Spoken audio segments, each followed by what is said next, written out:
It's Ursula from ursula-smith.com, and I am back with one, hopefully last, take on the tone-on-tone look that I've been working with. So I've been using stamps, but I also play around a lot with cutouts that I make using Yupo paper on my digital cutter.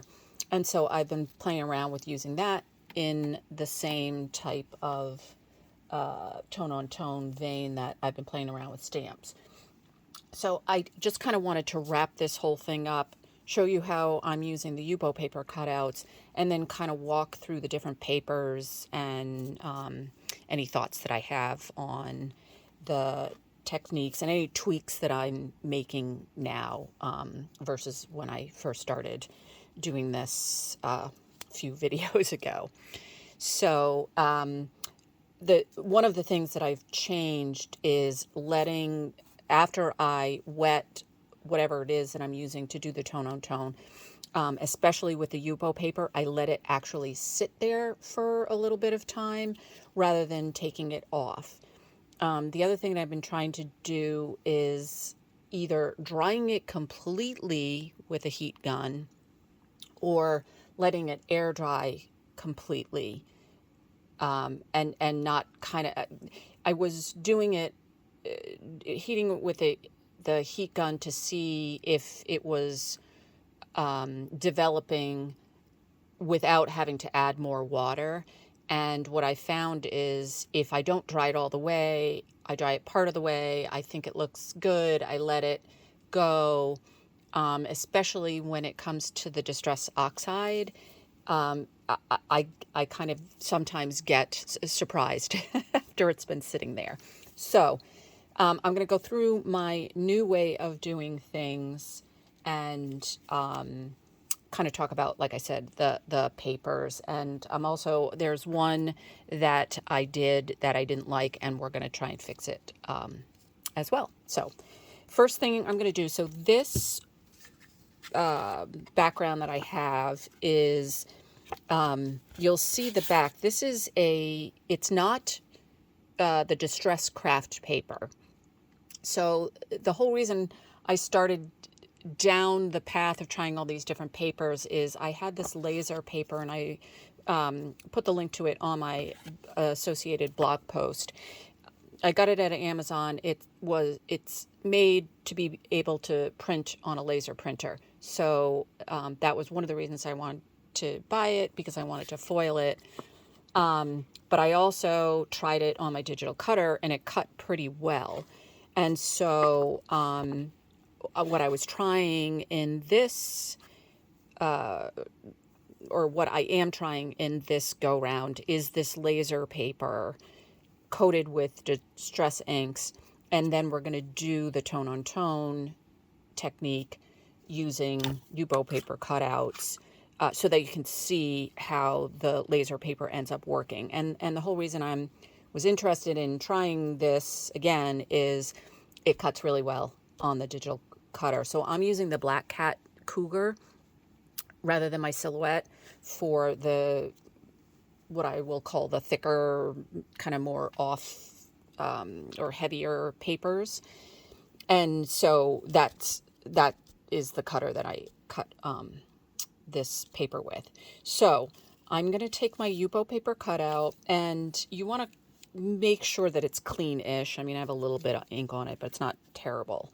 And so I'm just going to go off camera, but you're just going to use a mister. And in this case, this one, I didn't mind using. In the other one, I used the regular, or it's still a Ranger mister, but it's just a different format. I felt like it gave a heavier coating. With especially this one is so delicate, I can use the regular distress sprayer.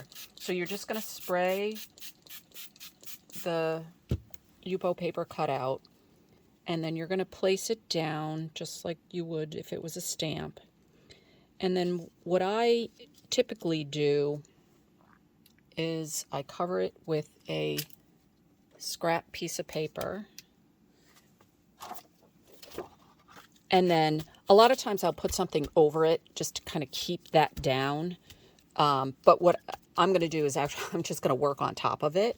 Hopefully I won't move that, but I have another piece of, oh, actually, this was not the craft paper. So this is the normal distress heavyweight. I did a not great job of applying the distress ink on top. And then I did the Yupo paper, but I lifted it up right away rather than leaving it sit there like I'm doing now. So my new process is I let the Yupo paper sit. Hopefully I didn't move that. And so I lifted it up. It didn't develop as much as I would have liked. So what I'm going to try to do is add more of the same ink and then see if we can apply the Yupo paper cutout again. And I could do that just the way it is. You know, I could try and line it up and then just do more water. But I want to try and fill in. I keep moving this paper, but it seems to be okay. It's because I have gloves on. I hate wearing gloves, but I am going out later, so I need to protect my hands. So in any event, I'm going to try and add a little bit more ink just so that the background is a little more evenly coated. And I'm just using a makeup brush, more so because I want to hold everything steady rather than trying to drag the ink pad across.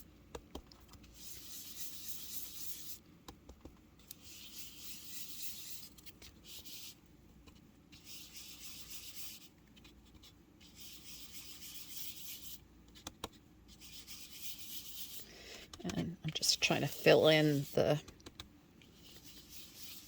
pieces where there's no, or there's less ink.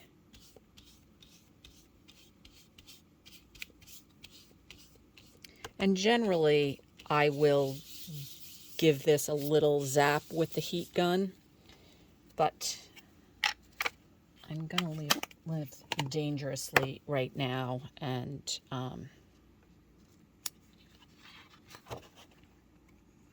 try to kind of let it sit there for a minute. I'm going to scooch this over. Try and get these in view. And then I'm going to go off. Oops. I'm going to do the same thing. So I have the same, it's actually the same cutout. And I'm going to spritz the back. And then because I added more ink, I'm thinking I can get away with not having to line this up perfectly.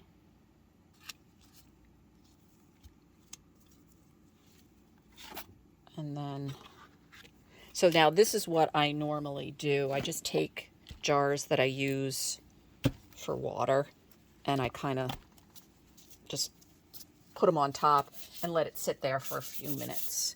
And I am going to dry my hands. And now we're going to talk about some of my experiments and what I've found from them. So this one I actually did in the stamping experiment.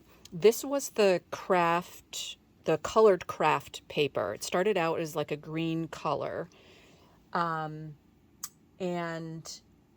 the initial one that I did, should have kind of organized these. This was one of the surprises.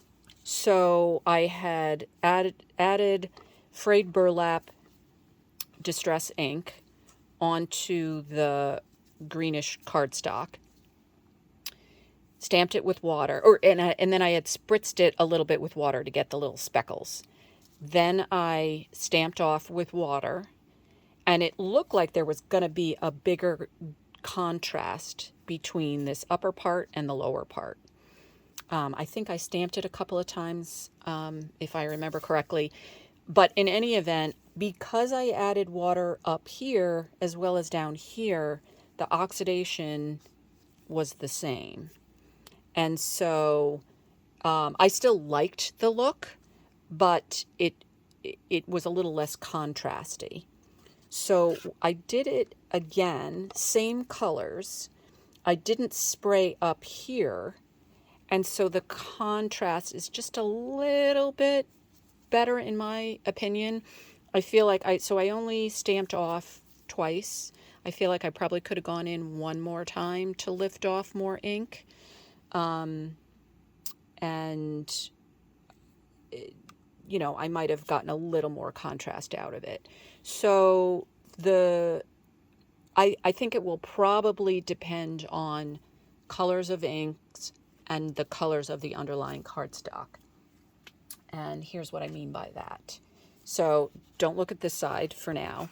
This is, it's kind of like a rose color. And then I brought the Distress Oxide in, trying to remember now whether, I think it was this color. And I never remember the pronunciation, whether it's evergreen bow or evergreen bow. Whatever the pronunciation, this was the color that I came over the top. So it's like a pinky rose paper underneath, and then I just stamped in water over here on this side. And I love the way that came out. So that's kind of the look that I'm going for. You know, a little bit of contrast, but definitely a soft look to it. So this one I was just playing around with. Instead of using water, if I use spray stain, just like a color of spray stain. So in this case, I was using the same kind of colors that I was using before, Mermaid Lagoon. And I mean, it's okay, but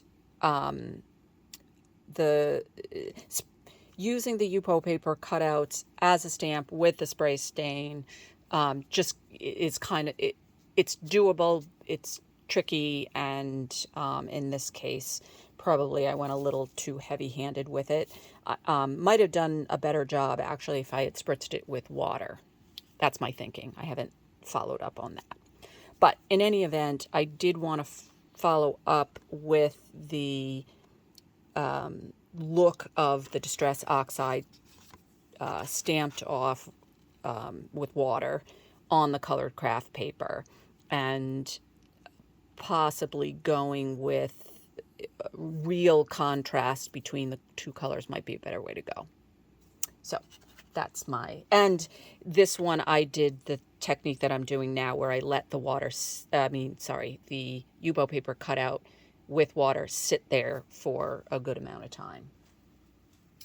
So that is that. The other thing I wanted to show you was when I was doing the stamps, I commented that I wish I had done the watercolor on the rough side. So I just wanted to show you that's what it looks like. I went off and did that on the rough side. So I do kind of like that. You get a little bit of texture plus that tone-on-tone look. And so I thought that kind of came out cool. And I'm just looking through. So these were the other examples of the colored craft with the tone-on-tone using a stamp. And that had more contrast. So the one that I didn't like as much was, and where did I stick them now? Just put them down. It was the frayed burlap with espresso. God, I just lose everything in here. So that was they were frayed burlap on that greenish color. And like I said, I just wanted to show you the difference with the colors. So you got to kind of play around with the underlying color and the top color. So this is another example of, this is the oxide on the white heavyweight frayed burlap. So on the white, the contrast is much greater. which, you know, you can kind of probably figure that out for yourself. But I loved the way this came out. And again, this was not a stamp. This was the same Yupo paper cutout.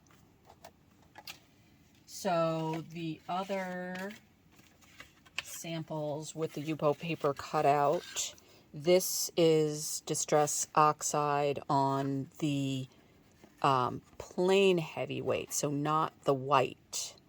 So I think I had commented in one of the earlier videos that I probably should have used the regular heavyweight as well as the white heavyweight. So this was Distress Oxide on the regular heavyweight, that cream color, with the Yupo paper tone on tone. So I thought that one came out pretty nicely as well.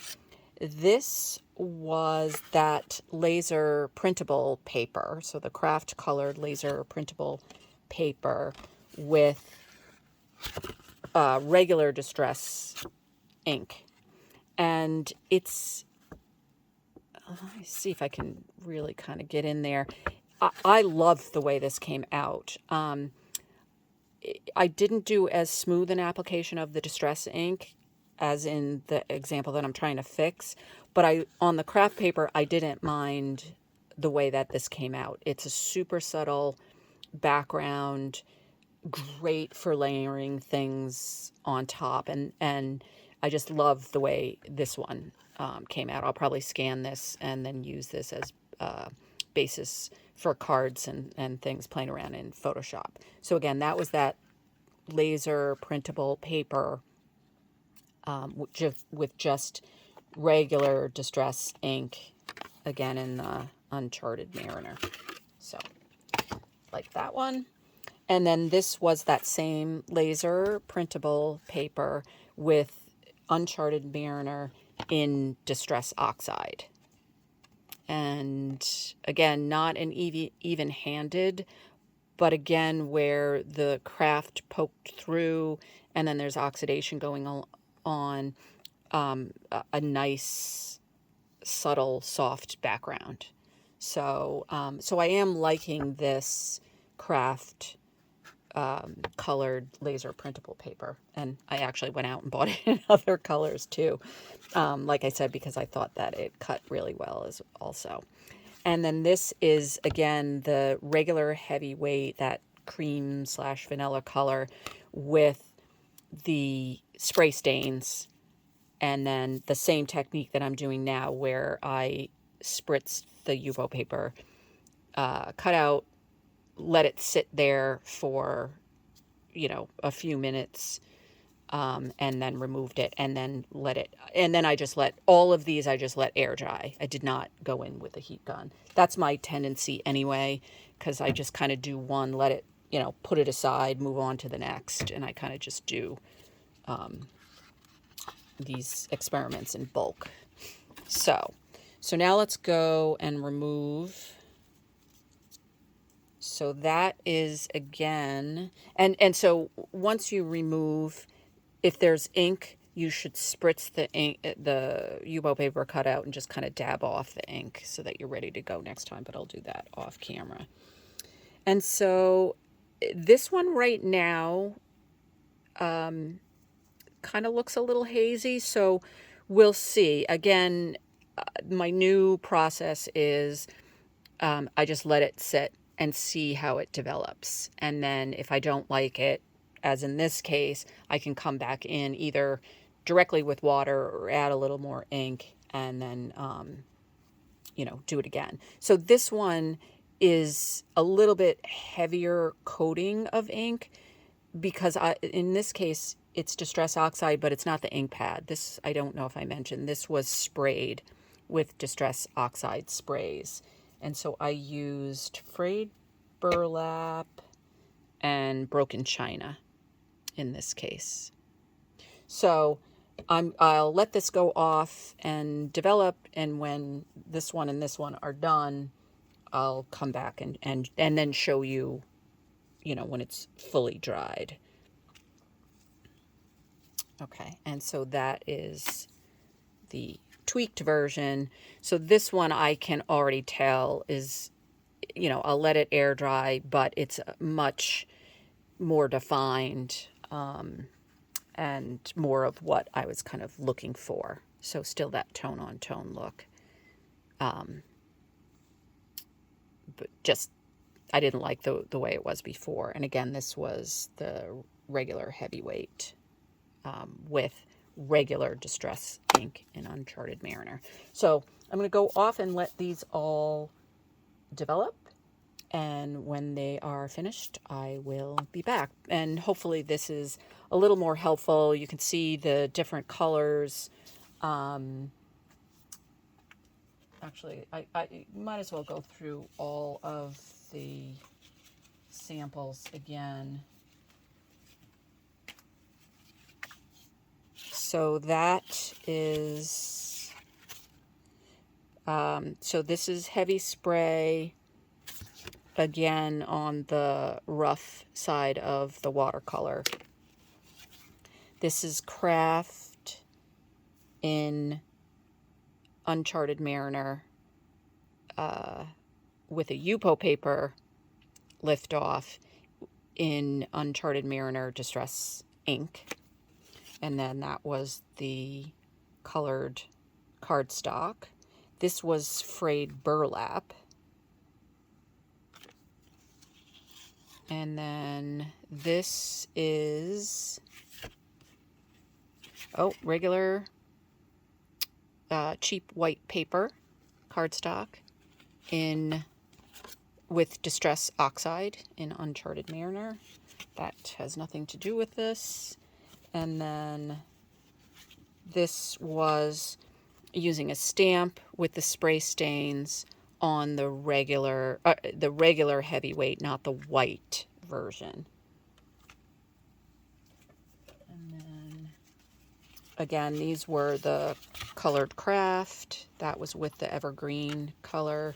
These both were frayed burlap, sprayed to get the spritzes, unsprayed, and then colored craft with Uncharted Mariner, regular ink, Distress Oxide, that one. And those were the green underlaying. And then this was craft. This was a separate sample that I did. I used orange instead of pink in this one, with the spray stains. This was the original example of the spray stains on craft, the Distress craft. Again, this was from the same batch, with the stamp on heavyweight white with, I think this was Distress Oxide. Distress Oxide again on craft. Regular Distress ink, same thing in Uncharted Mariner on craft. Distress Oxide on cheap cardstock with the stamp lift off. And then this was watercolor with spray stains, but this was the smooth side with the stamp lift off. And then if you remember, these were the colored cardstock where I was playing around with words. So I'm definitely loving this technique. I like like I said, the subtleness of the backgrounds, because I feel like you could add things, a little more going on with the spray stains. So it's kind of up to you what you want as your background. The heavyweight white, still probably my favorite, although this new batch with the Yupo paper lift off, I'm really kind of liking. So, you know, they all kind of work. And then this one's starting to develop a little bit more. So again, I'll let these sit, and that one you can kind of see coming along. So we'll let these sit, and when these two are dry, I will finish off this video and probably this series, unless I come up with something else that I haven't thought of. And so when these are dry, I will be back. Okay, I am back. So Here we have the, so this was the Laser-Printable craft paper that I demonstrated how to use the Yupo paper cutout spritz with water to do the tone-on-tone look. And if you can look at this part, like right up here, I like the way that came out. It's a little diffused, but it's still kind of soft and very subtle tone-on-tone look. The stuff that's going on in the middle, I was like, why did it do that? I don't know what that smudge is. And then when I was trying to put things together, I went to turn it over and I realized, oh, I had all kinds of distress spray on the other side. So I'm sure some of that, when I wet, and sprayed and whatever, it probably leaked through to the other side, and I just didn't realize that when I went over it with the Distress Oxide sprays. So kind of bumming around about that little smudge. But again, if you're going to bring, something over the top, you can hide the smudge. And then again, you got kind of a subtle background. Let's see if I can get the lighting better here. There we go. Maybe that's a little bit better. And so you've got an interesting background, but you can kind of hide the smudge. And then this one is the one that I fixed. So the first go round, actually I think it went this way. The first go round, I just didn't have a good coverage of ink. And again, this was the regular kind of vanilla cream colored heavyweight distress cardstock. And I ended up adding more distress ink in Uncharted Mariner and brought the Yupo paper cutout over it again, and was able to fix the boo-boo that I had there before. Just, it didn't look bad. Again, if I had had something over the top of it, it would have been fine. But I just wanted a little bit more of that Yupo paper image to show. And then I did want to show you, this laser, I keep showing you the back of that. I don't know if I have one that is, the back is not coated. I think this one, no, yeah, I don't have I'm sure I have a piece of paper down here because I've been playing with it, but this is the same laser printable paper, just in a cream color. And I mean, it's pretty close to the Distress line of heavyweight cardstock, maybe a little bit darker shade, hard to see in the lighting, and that has all kinds of ink on it. But this was the Distress Oxide ink with that same Yupo paper image, wet, let sit for a few minutes, and then that's the way that turned out. So I really like this laser printable paper. I'm going to play around more with cutting it. I'm wondering actually even if I could have a sheet that's already inked and then cut. I haven't tried that yet. Trying to get it flat, and then I probably would have to tape it down, so I doubt I'll end up trying that. But if I do have a bunch of cutouts from the laser printable papers, I will make another video on that. So anyway, that is the end, I believe, of the tone-on-tone, playing with water and distress inks with stamps and Yupo paper cutouts. Obviously, you could do stencils too. I kind of use Yupo paper as like a stand-in for stencil material. I just don't, anything I cut on my digital cutter is so intricate and detailed that I just can't get it to cut stencil material very well. So that's kind of why I stick with the Yupo paper. So anyway, hope you enjoyed this series. Thanks for watching, and we'll see you next time. Hi, it's Ursula from ursula-smith.com, and in a previous video I was playing around with distressed inks, oxide, regular ink pad, and spray stains on different papers, and then using a stamp spritz with water to remove some of the ink and getting a nice subtle background. So these are all different papers and inks.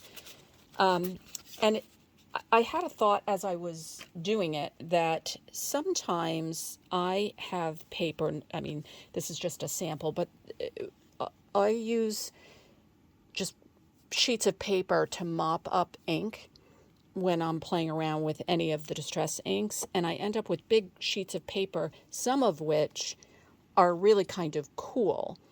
And if I wanted to do the Distress Oxide, what I call the Distress Oxide Resist, it's too late because it's got a whole bunch of ink already. Generally, when I do the Distress Oxide, I use a stamp, I use sprays, I use ink pads over embossing. First layer is Distress Oxide. Second layer is regular distress, usually spray stain. And then the oxide, it's actually oxidizing, not resisting, but that's what it looks like. It looks like a resist, and so that's why I call it Distress Oxide Resist. So this is a sample of that. Well, if I've already got cardstock with spray stain on it, it's too late, theoretically, to do the resist, especially if I want to keep that background. So what I thought was, could I stamp with the Distress Oxide ink onto my background and then do that water technique to oxidize that ink? And so that's what I'm going to try today. So I have this is my acetate that I use for positioning after the fact. I do have a video on that if you want to check it out. And let's just see. Yep. And so I can't fit this whole thing in the way I have my video set up. But this is just the tonic stamp positioner. And I'm going to ink that background stamp with Distress Oxide ink. And I am going to use, I have my Ancient Mariner kicking around. And so I am still playing around with Distress Oxide Uncharted Mariner, not Ancient Mariner, Uncharted Mariner. Really love this color. And so the first thing I'm going to do is ink my stamp. And again, this is the Distress Oxide ink because we want this to not necessarily resist, but oxidize. But I want it just in that part because pretend we really like this paper and we don't want it disturbed. And depending on the colors you're using, the contrast may not always work. So you're going to have to play around with different colors to see what works for you and what doesn't. Okay, so I'm going to have to re-ink this again. This is a clear stamp that I make myself, and it doesn't seem to hold on to the ink as much as the rubber ones do. So often especially with these big stamps, and especially using the positioner, I seem to have trouble getting the ink to transfer. If I do it by hand, it usually works fine. But in this case, it just is so much easier to use the positioner to line up the stamp for the second step. So even if I have to stamp a few times. Okay, that's a little bit better. I'm going to do it one more time. Probably, actually, it doesn't matter if we're going to oxidize it because we want it to kind of go light.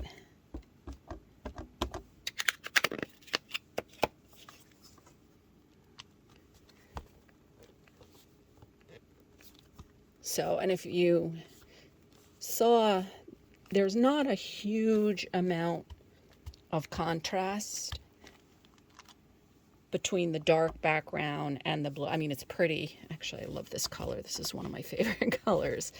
But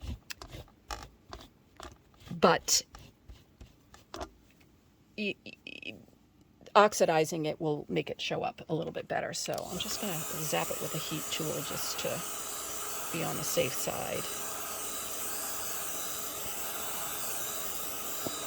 And again, you could leave it this way. It's, you know, fairly subtle, but kind of cool looking.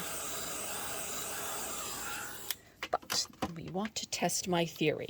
So, like I did in the previous, I'm just going to spritz the background with water. And I like this. Oh, this is a Ranger Mister.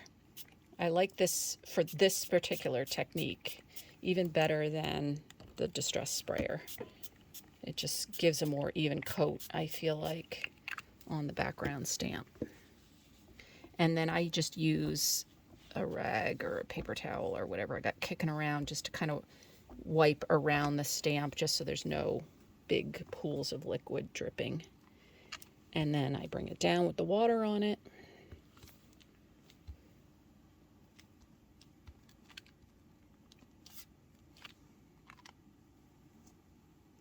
And then sometimes there is pools of liquid. Doesn't seem to be much there. And if there is, I just press it down a second time, wipe it off in between, and kind of try to lift off that ink. So I'm going to zap it again. And again, with oxidation, I generally don't use the heat gun. I let it sit and do its thing because I feel like it oxidizes more. But for speed, just to see whether do I need to do a second pass, which I think I'm going to. So I'm going to do a second pass, and then I'm going to let it sit like I normally do. And then when it dries, I will be back to see the end results. So just spritzing, wiping around the stamp.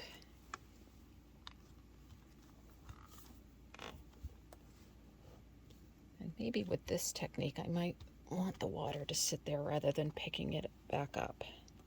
So I think I'm going to do that. I'm not even going to bother picking up the excess. I'm going to leave it sit and let it do its thing.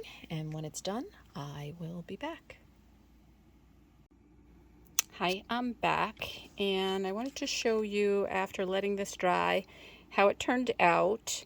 And so you can see that the Distress Oxide actually did oxidize, not as much down there, which is a little weird, but the lighter definitely shows up in contrast to the dark brown. So if you have a background that you really like and you've stamped with Distress Oxide, especially if you've used the stamp positioner and it's just a little too dark and you need to punch it up a little bit, then you could go ahead and try this technique, just spritzing the stamp with water and coming back over the top to oxidize just the stamp and leave the rest of the background alone. So hope you like that technique. Thanks for joining me. See you next time. And again, this is just a bunch of spray stains in, I know I use frayed burlap. There's a little bit of tea dye. There was just a bunch of the browns. Can't remember all of them. So it was just a quick few sprays just so that I could test this theory. And again, this is the whole thing is if you have a background that you really kind of like and you want that distressed oxide resist look on top, that perhaps this is the way to do it. Nope. So actually, I don't want to spritz with water.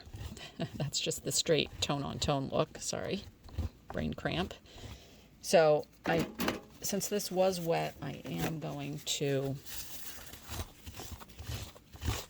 dry it. And then I'm going to ink. So this is the reverse of the typical way we do the Distress Oxide, where you stamp with Distress Oxide first, bring the spray stains over the top. In this case, we have a sprayed background with the regular spray stains. I think this is a little wet still. This might not work. And then bring the Distress Oxide stamp on top.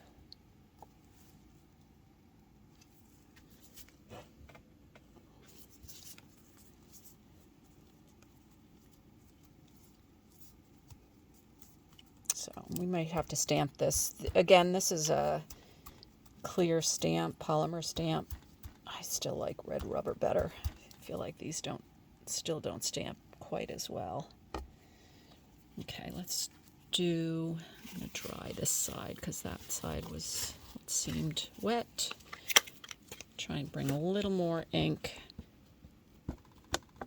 Sorry, I can't get both of these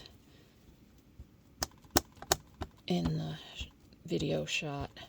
So just inking that stamp.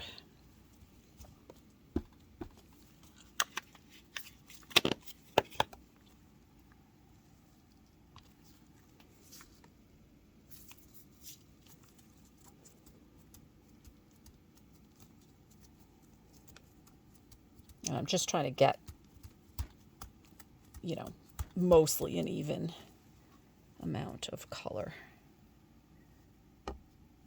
Oh, that bottom part is just being annoying. It's not cooperating. One more time. I'm trying to leave all my actual work in these videos. I know it makes them longer, but then you can kind of see if there's glitches.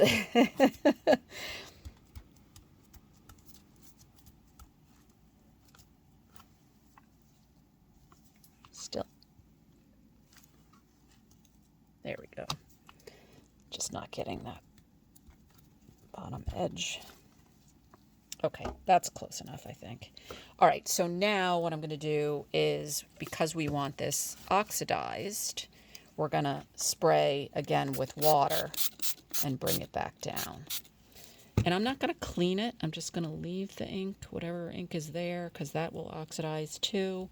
But I am wiping around the stamp.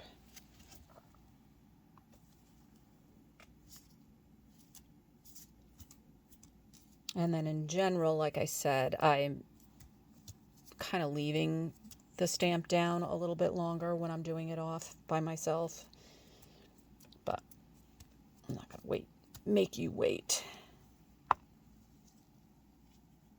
Okay, so that's a better stamping. So I think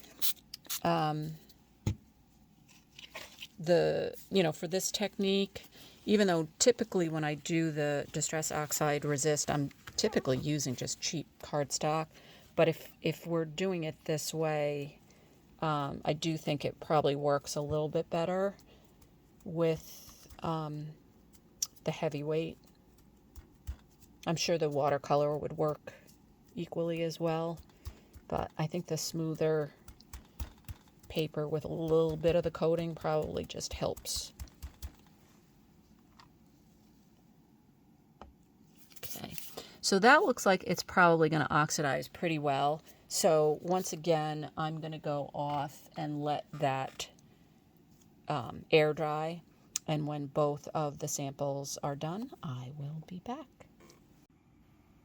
Hi, I'm back, and I have let these test pieces cure or dry. So this was the one where we added a little bit more on top of what was already there. It did go a little bit lighter, but again, this was on plain cardstock, so it probably won't work as well as the other, like the Distress line that has a little bit of coating to it.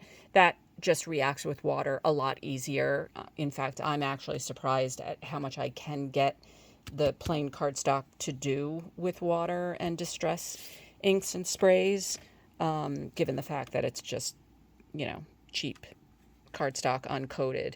So, so it still works. If you want to give it a shot, you can play around with it. Probably, also depends on the different colors that you're using, that sort of thing.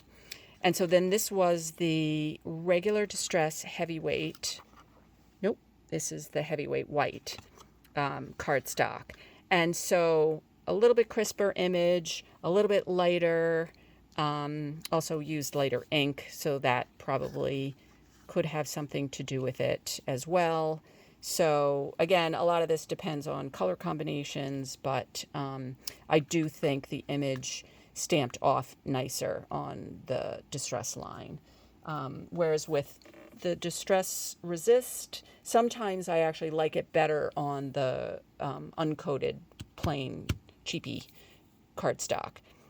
So again, play around with it yourself.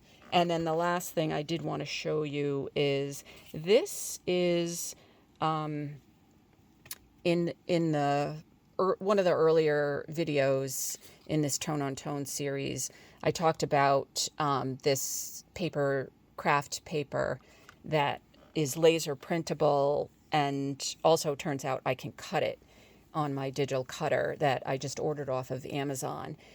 So I decided, oh, I love this stuff, so I'm going to go order some more. Well, it turns out, of course, it comes in lots of different colors.